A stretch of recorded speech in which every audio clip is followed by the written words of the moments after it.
Handwarmer Lab by Emma Auld, Sophia Kerkorian, and Grace Perkins. Thermochemistry is a branch of chemistry concerned with the quantities of heat released or absorbed during chemical reactions.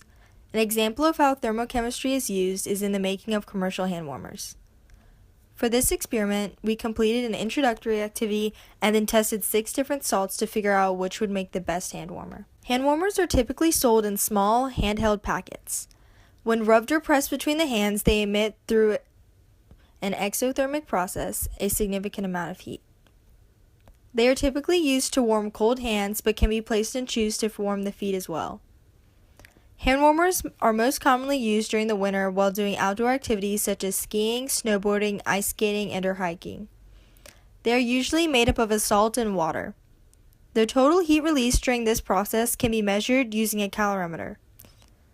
The heat released by this reaction for each salt tested is calculated using the C-cal of a calorimeter. The Q value for the solution is the negative of the Q value for the aqueous solution plus the correctional factor of the Q of the calorimeter. In order to find Q calorimeter, you first have to find the average temperature using the hot and cold temperatures of water in the introductory activity.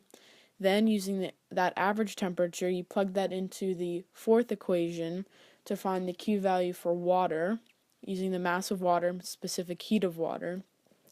The Q for the calorimeter is simply the negative value of the Q of the water.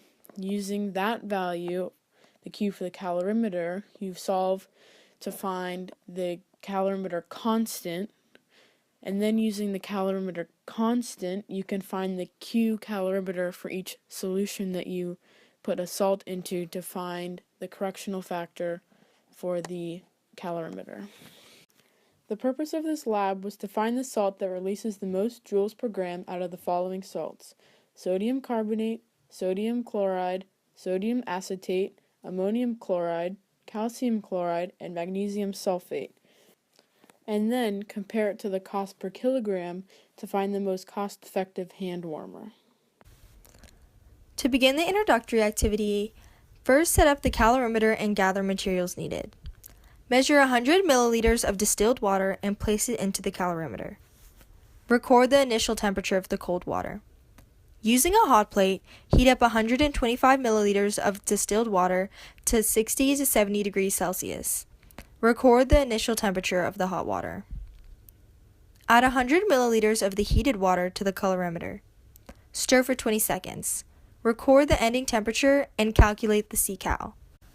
For the guided inquiry, place 40 milliliters of distilled water in the calorimeter. Mass 5 grams of the salt and record mass. Record the initial temperature of the water using a thermometer. Mix in the salt with continuous stirring and record the peak temperature. Perform calculations to determine the heat solution for each salt. For each experiment, we recorded the initial temperature and the peak temperature. Then, using the equations stated earlier, we calculated the Q of solution, then divided by the mass of the salt, which was 10 grams, to find the joules per gram for each salt. Magnesium sulfate produced the most joules at 705.6 joules per gram, followed closely by calcium chloride with a 637.5 joules per gram produced.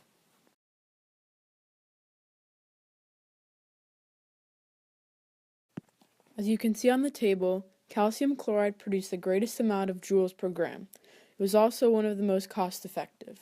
Its safety rating was a 2, as it is an irritant to the skin and eyes and bad to ingest, but being in an aqueous solution and inside of a pouch, neither will be a problem as it is used as a hand warmer, as long as the pouch is not punctured.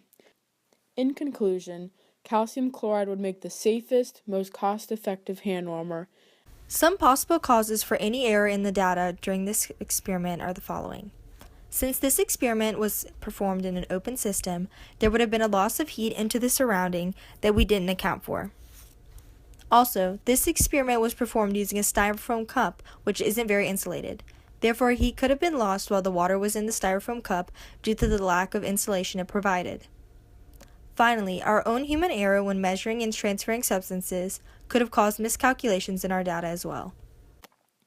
Finally, here are the citations to include all of the MSDS sheets for each of the salts we used.